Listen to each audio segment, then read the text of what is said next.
Yeah, I just interviewed Hurricane Chris, and we talked about how in his heyday, he spent like $400,000 in a month. And I'm like, well, what was the biggest ticket item during that $400,000 shopping spree? He goes, well, I went to the jeweler and spent $160,000 on a couple of chains and like a watch. You know, didn't sound like he even had it anymore.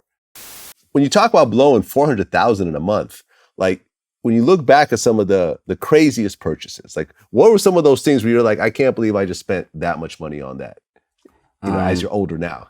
Going to the jeweler and not even paying attention to how much money I spent until probably like 3 days later. Like, and then I realized I just spent like over $160,000 on a watch and 2 chains that I don't even need and a little bit of charm. You know, like just stupid stuff that a kid wants. $160,000. God knows what the wholesale of that is, how much the jeweler walked away. Jeweler probably walked away with $130,000 in profit that day. Yeah. It's crazy. Well, none of us have diamond mines, right? None of us have a gold mine. So whatever they tell us that it is, that's what it is, because we don't know. None of us is saying, okay, all of these rappers in the industry, man, we've been investing in the jewelry game. We done made so many people rich out buying this. Why don't we go over there and try to get us one of them diamond mines, one of them gold mines somewhere? They got them in Haiti. They ain't got to go to Africa. They got them in Nevada. They got them in so why not? This is what we like to spend our money on. Why wouldn't somebody say, man, why don't we invest in a tennis shoe factory since we like buying tennis shoes? Well, I mean, it's been done. Stephon Marbury started his own tennis shoe, the Starberries. Shaq, the Shaq shoes that everyone laughs at, he sold hundreds of thousands of pairs at a cheap price so kids aren't sitting there shooting each other over the Jordans. Where the factories at? It's been done. Where the shoe factories at? Where they can, yeah. Probably in China. Did you hear what I said? We need shoe factories. We need them over here.